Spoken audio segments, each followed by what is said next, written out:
Hey guys, so today we're going to do something a little bit different on the shoe video. So it's not necessarily going to be a specific shoe. What I'm going to talk about is pronation. Now pronation is linked with footwear. We've got people who overpronate, who supinate, and all these different movements. So I thought I'd help you guys out and kind of bust some myths about good pronation, bad pronation, whether that even is a thing and if it exists.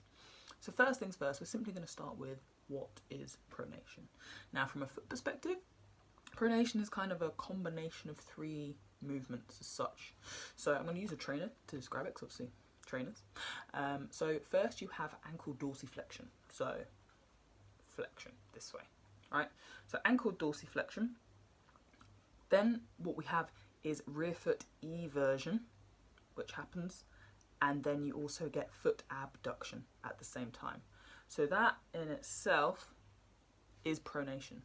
Now, pronation can be short, it can be long, all dependent on other factors: elasticity of muscles, strength of muscles, joint articulations and structures, everything. So for me, there isn't really good or bad pronation.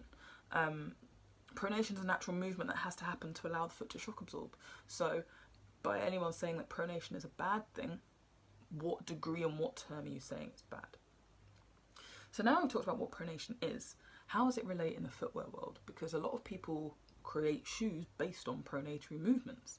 I see a lot of injured runners who are like, oh, my pronation is what's causing my injury. Now, really super interesting thing is that there has never ever been conclusive evidence done in by any research in any research journal that pronation causes injury. I'm just going to say that again.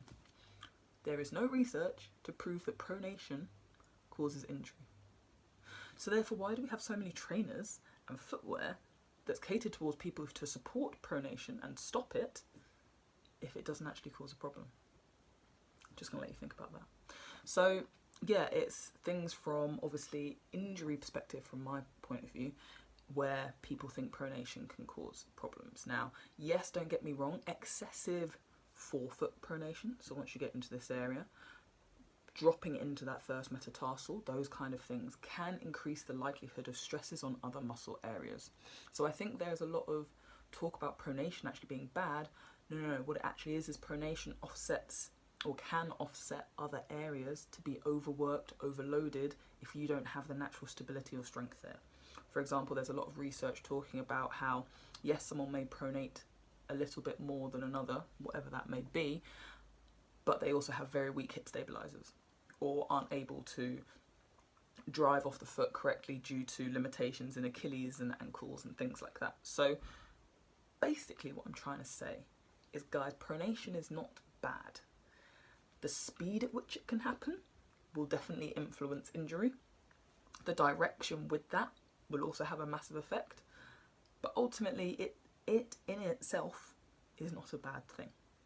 So when you're looking for trainers, know what's going on with your foot, know how that relates into your injuries potentially, know what injuries you've had, and then make a conscious decision with someone who knows what they're talking about on how to find your shoe.